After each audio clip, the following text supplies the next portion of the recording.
6:30 बज चुके हैं। आप देख रहे हैं आपका favourite show mister chief minister और मैं हूं आपके साथ प्रीति चौहान। इस शो को आप तक पहुंचाने और दिखाने का हमारा सिर्फ एक ही मकसद है कि हम आपको बता पाएं कि आज आपके राज्य में क्या कुछ हो रहा है, आपके राज्य के मुख्यमंत्री आपके लिए क्या कुछ कर रहे हैं, साथ ही प्रदेश और देश में क्या कुछ चल रहा है।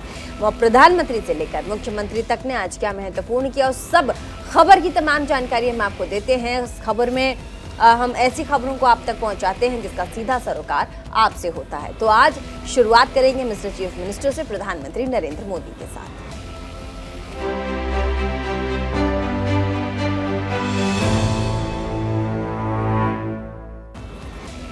देश और दुनिया की सबसे बड़ी पार्टी भारतीय जनता पार्टी आज 44वां स्थापना दिवस मना रही है। पार्टी की स्थापना 6 अप्रैल साल 1980 को हुआ था। स्थापना दिवस के मौके पर बीजेपी के राष्ट्रीय अध्यक्ष जेपी नड्डा ने दिल्ली में पार्टी मुख्यालय पर झंडा फहराया। इसके बाद प्रधानमंत्री नरेंद्र मोदी ने वर्चुअली देश भर में बीजेपी के कार्यकर्ताओं को संबोधित भी किया। इस मौके पर प्रधानमंत्री मोदी ने कहा कि बीजेपी के राष्ट्र सर्वोपरि है। उन्होंने आगे कहा कि जब जनसंघ का जन्म हुआ था तो हमारे पास न ज्यादा सियासी अनुभव था, न साधन थे, न संसाधन थे, लेकिन हमारे पास मातृभूमि के प्रति भक्ति और लोकतंत्र की शक्ति थी, जिस कारण से आज हम जनता का विश्वास जीत पाए हैं। प्रधानमंत्री ने कहा कि आज भारत समंदर जैसी विशाल चुनौतियों को पार करने और उनका मुकाबला करने में पहले से ज्यादा सक्षम हुआ है। इस दौरान प्रधानमंत्री ने एक बार फिर से परिवारवाद, वंशवाद को लेकर विपक्ष पर निशाना साधा और कहा कि बीजेपी सबका साथ, सबका विकास, सबका विश्वास के मंत्र के साथ काम कर रही है। उन्होंने कहा कि जब हनुमान जी को राक्षसों का सामना करना पड़ा था तो उतने ही कठोर हो गए थे। इसी प्रकार से जब भ्रष्टाचार की बात आती है, तब परिवारवाद की बात आती है, कानून व्यवस्था की बात आती है, तो बीजेपी उतनी ही संकल्पबद्ध हो जाती है।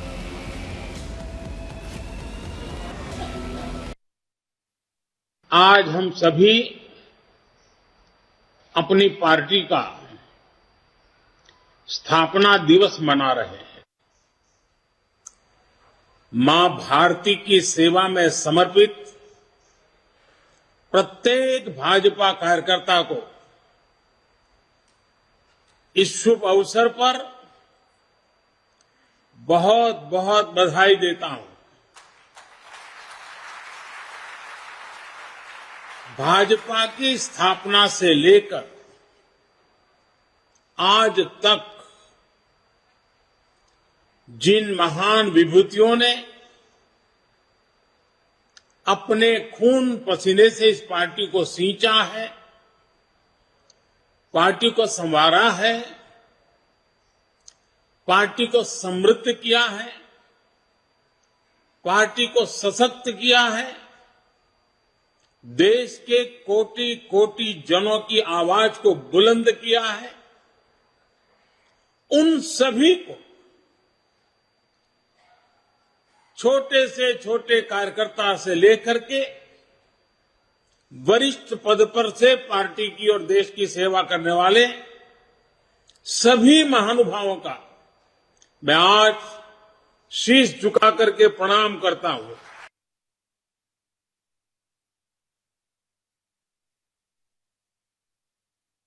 हनुमान जी के पास असीम शक्ति है, लेकिन इस शक्ति का इस्तेमाल वो तभी कर पाते हैं जब स्वयं पर से उनका संदेश समाप्त होता है। 2014 से पहले भारत की भी तो यही स्थिति थी। अथाह सामर्थ्य से भरपूर, लेकिन अनहों से घिरा हुआ देश का नागरिक। आज भारत उस बजरंग बली की तरह से, उस बजरंग बली की महाशक्ति की तरह अपने अंदर सुप्त शक्तियों का आभास कर चुका है। आज भारत समंदर जैसी विशाल चुनौतियों को पार करने, उनका मुकाबला करने में पहले से कहीं ज्यादा सक्षम है। हनुमान जी के ऐसे ही कई गुणों से हम सभी भाजपा कार्यकर्ता, हमारी पार्टी निरंतर प्रेरणा पाते हैं। हनुमान जी सब कुछ कर सकते हैं, सबके लिए करते हैं, लेकिन अपने लिए कुछ नहीं करते। इदम रामाय इदम न मम, यही तो भाजपा की प्रेरणा है। और बीजेपी के स्थापना दिवस पर राज्य राज्य क्या कुछ हुआ वो भी बता देते हैं। तो उत्तर प्रदेश के मुख्यमंत्री योगी आदित्यनाथ की बात करते हैं, जिन्होंने बीजेपी के 44वें स्थापना दिवस पर लखनऊ में बीजेपी प्रदेश मुख्यालय में आयोजित कार्यक्रम में भी हिस्सा लिया, साथ ही झंडा फहराया। इस दौरान उनके साथ दोनों डिप्टी मुख्यमंत्री केशव प्रसाद मौर्य, ब्रजेश पाठक, प्रदेश अध्यक्ष भूपेंद्र चौधरी मौजूद रहे। तमाम कार्यकर्ता भी उनके साथ वहां मौजूद रहे। इसके साथ ही मुख्यमंत्री योगी ने नगरीय चुनाव से ठीक पहले लखनऊ को बड़ा तोहफा दिया है। उन्होंने 8,734 करोड़ की 2029 परियोजनाओं का लोकार्पण, शिलान्यास भी किया।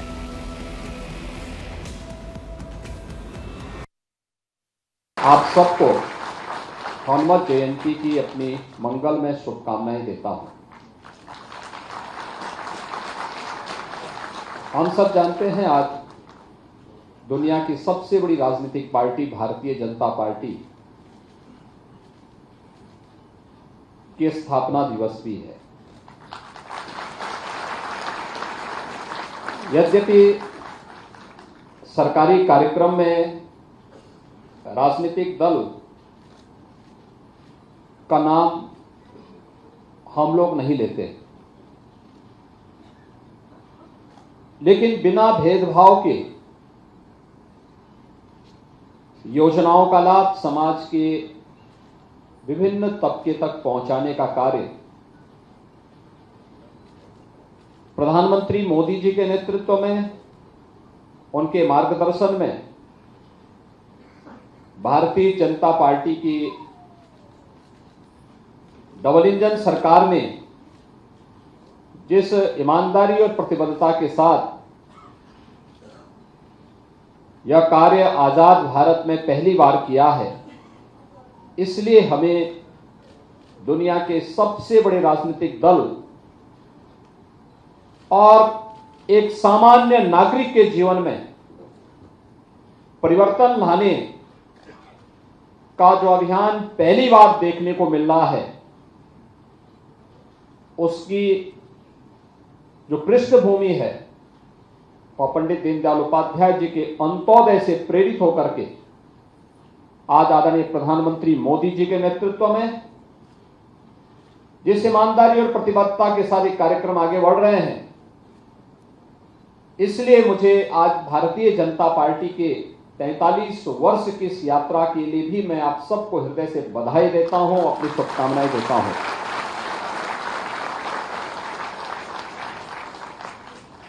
यह अत्यंत कठिन था और असंभव जैसा प्रतीत होता था। अगर प्रधानमंत्री मोदी जी के नेतृत्व में केंद्र में सरकार नहीं बनती और उत्तर प्रदेश में प्रधानमंत्री मोदी जी के आह्वान पर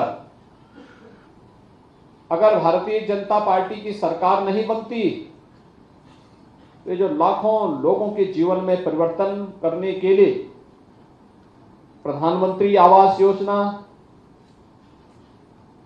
पीएम स्वनिधि योजना, उज्ज्वला योजना, प्रधानमंत्री आयुष्मान भारत की योजना और कोरोना कालखंड के दौरान फ्री में राशन की सुविधा और फ्री में वैक्सीन की सुविधा की जो सौगात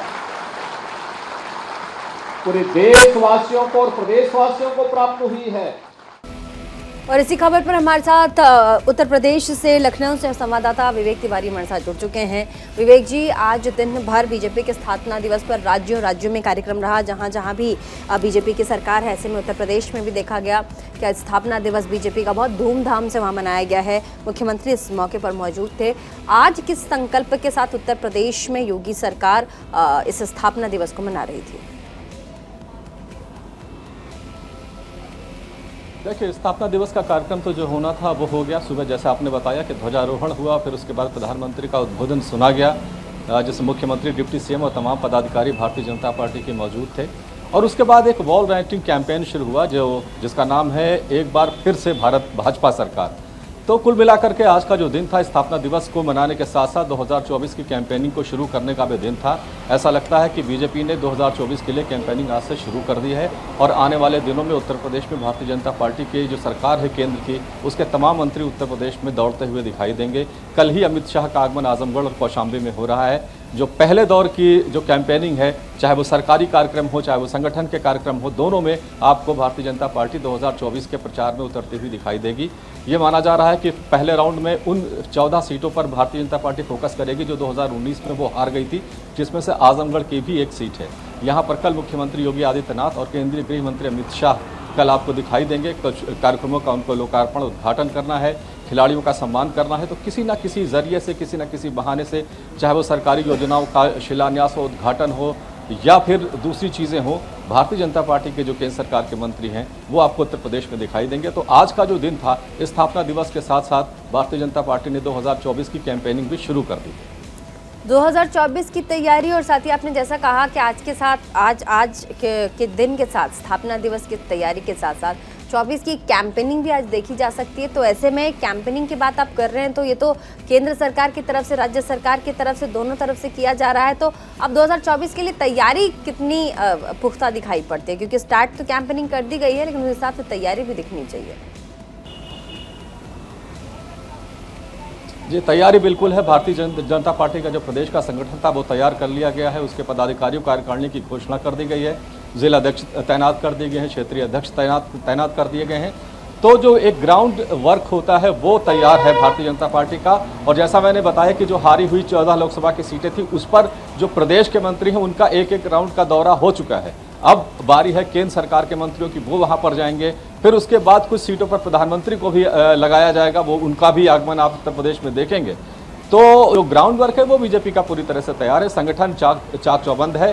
4.5 करोड़ सदस्य हैं भारतीय जनता पार्टी के उत्तर प्रदेश में। जो देश भर में बीजेपी की ताकत है, जो दुनिया भर की सबसे बड़ी पार्टी मानी जाती है, 20 करोड़ जिसके सदस्य हैं, उसमें से लगभग 20 से 22% अकेले उत्तर प्रदेश से आते हैं।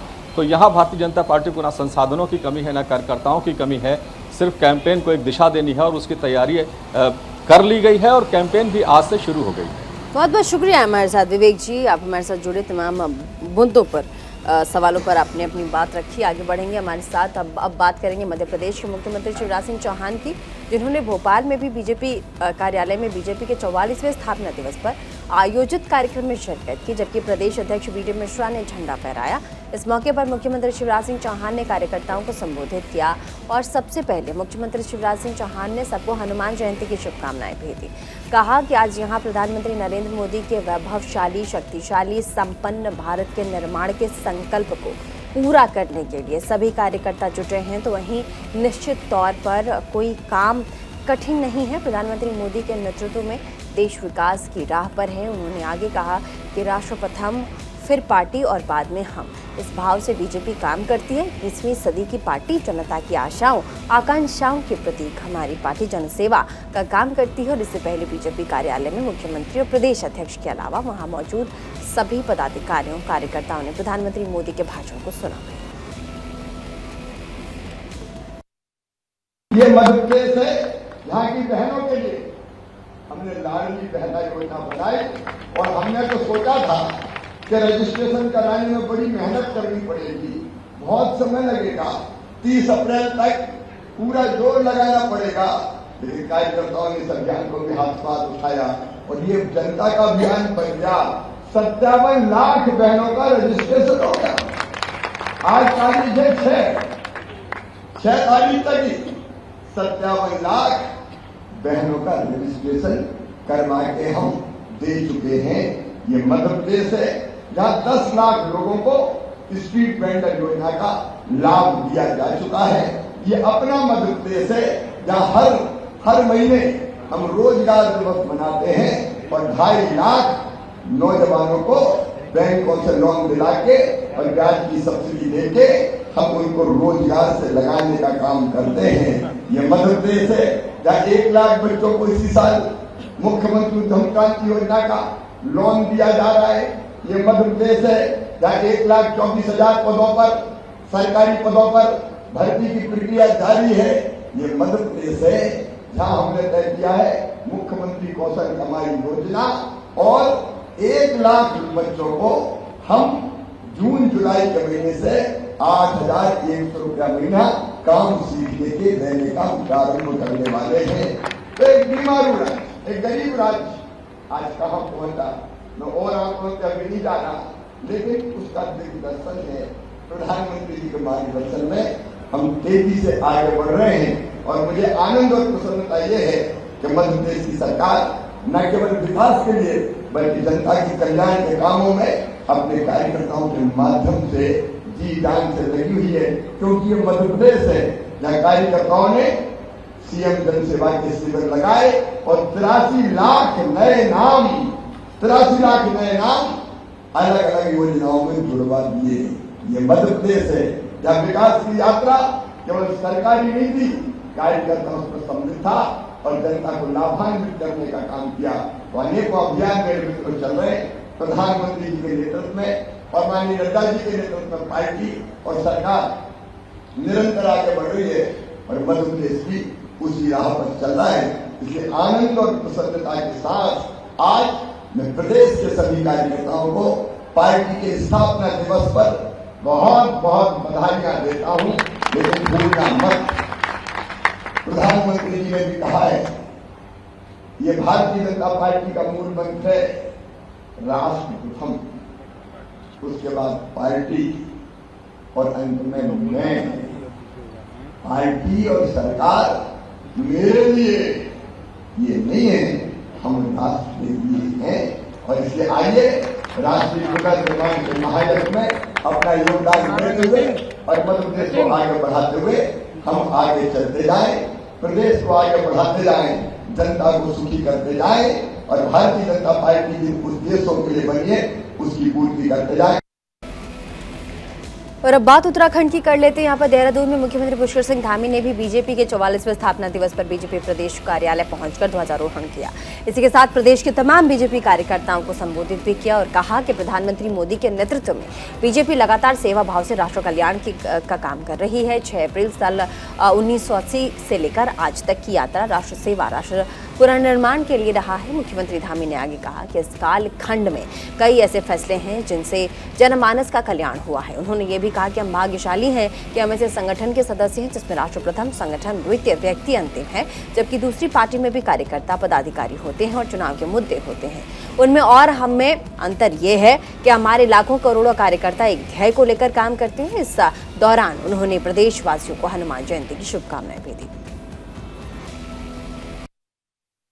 भारतीय जनता पार्टी के लाखों करोड़ों कार्यकर्ता एक ध्येय लेकर कि हमारे विचार को मजबूत करना है, भारत को परम वैभव तक पहुंचाना है, उसके लिए निस्वार्थ भावना से काम करते हैं। आज के इस महान अवसर पर देश की महान विभूतियों में से एक डॉक्टर श्यामा प्रसाद मुखर्जी एवं पंडित दीनदयाल जी का मैं स्मरण करता हूं, उनको नमन करता हूं कि उन्होंने राष्ट्रोदय और अंत्योदय का जो परम कर्तव्य मानते हुए भारत की राजनीति में जनसंघ रूपी एक ऐसा पौधा रोपा जो आज भारतीय जनता पार्टी के रूप में वट वृक्ष बन गया है। और वट वृक्ष ही नहीं, केवल भारत की ही पार्टी सबसे बड़ी पार्टी नहीं, बल्कि हम विश्व की सबसे बड़ी राजनीतिक पार्टी बन गए। अब बात त्रिपुरा के मुख्यमंत्री माणिक शाह की कर लेते हैं, जिन्होंने बीजेपी के 44वें स्थापना दिवस की बधाई दी। इस मौके पर मुख्यमंत्री माणिक शाह ने कहा कि बीजेपी के जहां पर भी सरकार है वहां पर बीजेपी सरकार ने राज्य की जनता के लिए बेहतर काम किया है। हर एक व्यक्ति तक सरकारी योजनाएं पहुंचाने का काम बीजेपी सरकार और कार्यकर्ताओं ने किया। उन्होंने कहा कि 2014 में प्रधानमंत्री नरेंद्र मोदी ने देश को एक नई राह दिखाई है, देश विकास की राह पर चल पड़ा है। प्रधानमंत्री ने जो बातें कही हैं उस पर अमल किया है। मुख्यमंत्री ने कहा कि प्रधानमंत्री मोदी ने त्रिपुरा के चुनाव में जैसे हमारी मदद की वो बेमिसाल है, इसीलिए प्रधानमंत्री का धन्यवाद। माणिक शाह ने आगे कहा कि 2024 के लिए त्रिपुरा राज्य की 2 लोकसभा सीटों पर चुनाव जीतकर हम प्रधानमंत्री मोदी को तोहफा भी देंगे।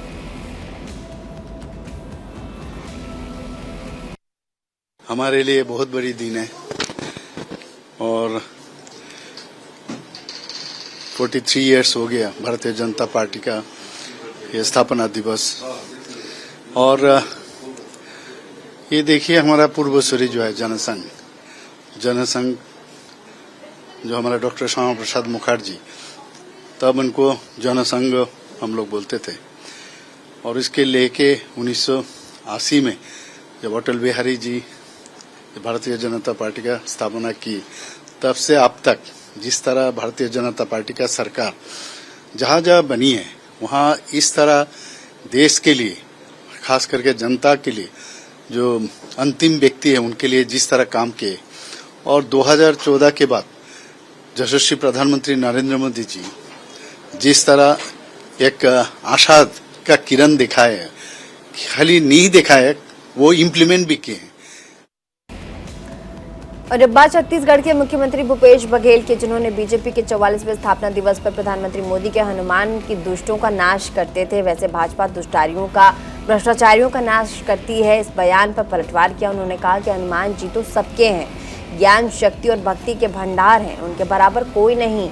अन्याय करने वाले को सजा भी वो देते हैं। जो बीजेपी में जाता है वो भ्रष्टाचार मुक्त हो जाता है। उन्होंने हनुमान जी सजा देंगे तो वहीं प्रधानमंत्री मोदी के कब्र वाले बयान को लेकर भी तंज कहा है। और अब क्या कुछ कहा उन्होंने, आप खुद भी एक बार सुन लीजिए। हनुमान जी तो सबके हैं और वो ज्ञान के, शक्ति के, भक्ति के भंडार हैं, उसके बराबर कोई दूसरा नहीं है। तो अन्याय जो करेगा उसको सजा हनुमान जी देते हैं। लेकिन जो भ्रष्टाचारी है वो सब लोग जहाँ भाजपा में जाते हैं उसके बाद वो ठीक हो जाता है, तो हनुमान जी पहले उन्हीं को सजा देंगे। ये स्थापना दिवस की बधाई। आज ही दिन भारतीय जनता पार्टी की स्थापना हुआ, 80 के आसपास संभवतः बना, उनको मैं शुभकामना देता हूं। लेकिन जो अटल जी और आडवाणी जी के जो भारतीय जनता पार्टी है, भारतीय जनता पार्टी के लोग खुद कहते हैं कि वो रास्ता से भटक चुकी है। कितने लोग हैं जो भारतीय जनता पार्टी में या घर बैठ गए हैं या पार्टी छोड़ चुके हैं, जो इन लोगों ने स्थापना की थी। और ये कब्र वगैरह तो मुसलमानों में होता है क्या? है कब्र किस? मिस्टर चीफ मिनिस्टर में आज के लिए फिलहाल के लिए बस इतना ही। इसी के साथ देश और दुनिया की बाकी तमाम खबरों को देखने के लिए बने रहिए न्यूज़ इंडिया 24/7 के साथ, और देखना ना भूलें आपका favourite show mister chief minister.